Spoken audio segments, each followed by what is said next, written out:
Assalamualaikum, selamat pagi, salam from Sarajevo. Apa kabar semuanya, Kak Koste? Aduh, hari ini aku seneng banget karena ada matahari. Jadi aku bisa menjemur baju semuanya sepuas hati ya, teman-teman. Jadi mumpung belum musim gugur, aku berusaha untuk memanfaatkan waktu karena nanti kalau misalnya sudah tiba musim gugur, itu kadang-kadang suka nggak ada matahari.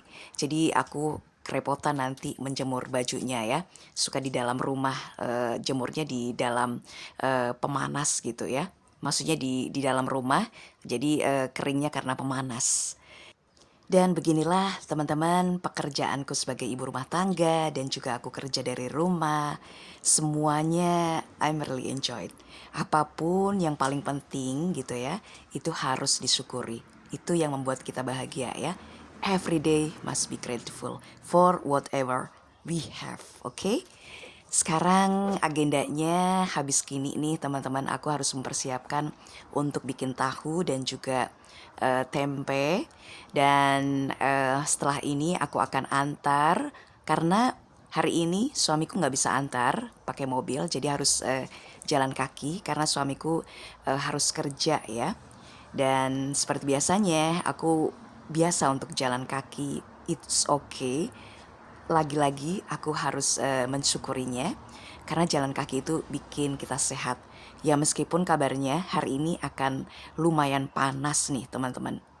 Oke teman-teman, ikutin gimana serunya kegiatanku hari ini. Tentunya di Hanifanima di Bosnia.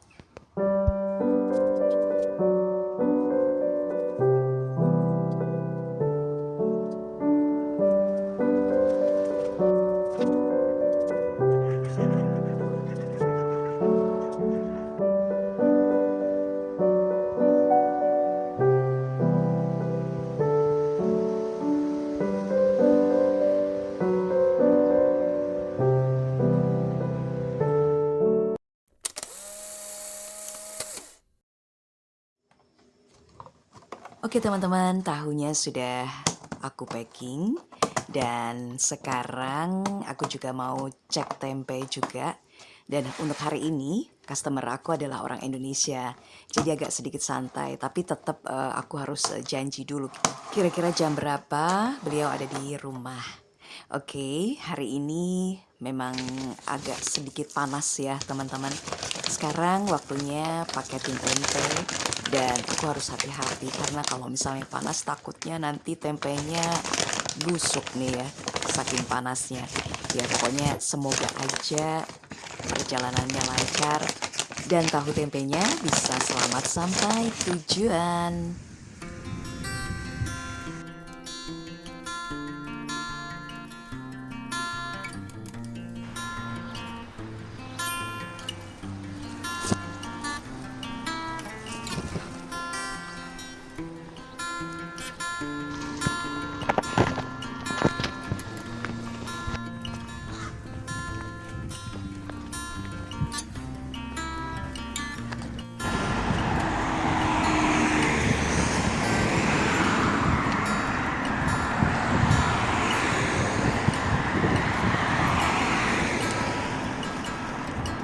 Assalamualaikum.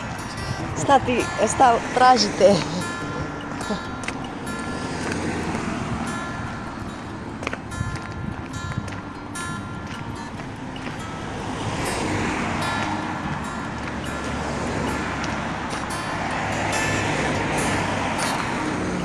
Ini jam 5 sore ya teman-teman. Panas sekali. Kayaknya sih temperaturnya sekitar 30-an derajat lah. Masih panas.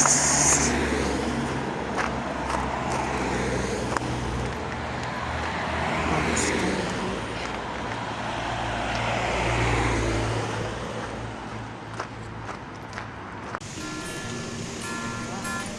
Macet.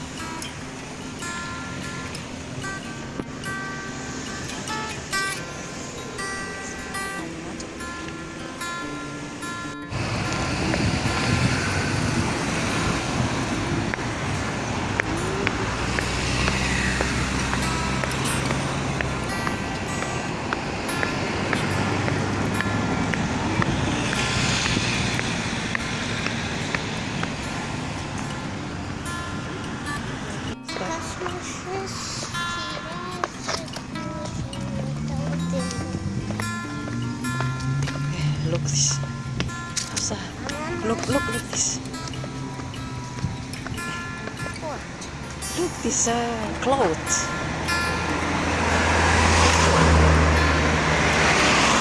It's a slipper by Chuchi.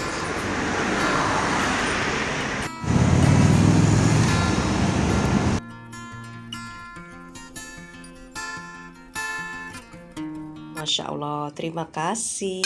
Ini ada siomay kita hari ini. Makasih Bunda sudah dikasih siomay. Alhamdulillah urusannya sudah kelar nih teman-teman dan kenyang. Dan alhamdulillah juga sudah mulai nggak panas lagi. Oke, sekarang waktunya kita pulang.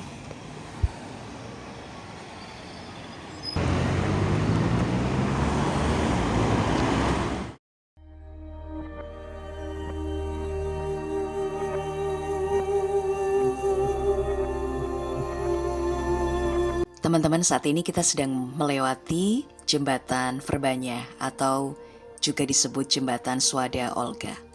Kalau kita lihat sekarang, jembatan ini terlihat biasa saja ya, tenang, indah, dan jadi bagian sehari-hari warga Sarajevo. Tapi siapa sangka nih, disinilah titik pertama darah tertumpah dan sejarah besar dimulai. Inilah jembatan Swada Olga, saksi bisu awal perang Bosnia.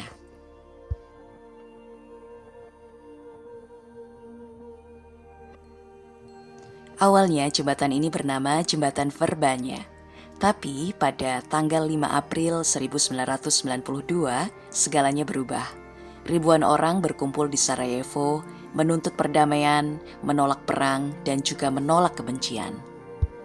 Ketika masa damai melewati jembatan ini, tiba-tiba tembakan sniper meletus dari gedung-gedung sekitar.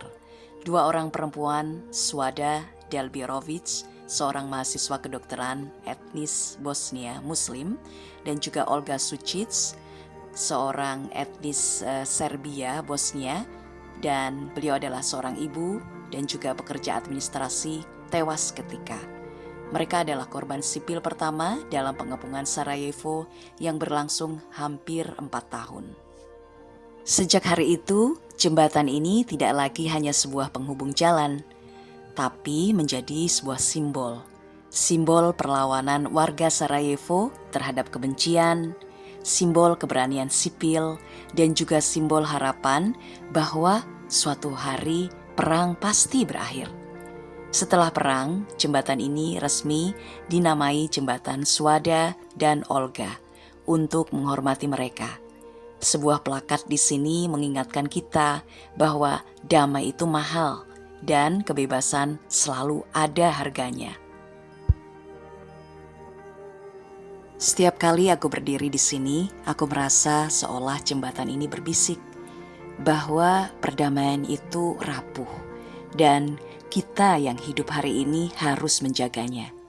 Swada dan Olga tidak sempat melihat Bosnia merdeka dan damai, tapi nama mereka akan selalu hidup di jembatan ini. Jembatan Swada dan Olga adalah tempat kecil, tapi dengan kisah yang sangat besar. Jika kalian suatu hari datang ke Sarajevo, coba deh teman-teman sempatkan berdiri di sini ya. Rasakan makna yang tersembunyi di balik batu-batu jembatan ini. Karena Sarajevo bukan hanya kota dengan sejarah. Sarajevo adalah kota dengan hati.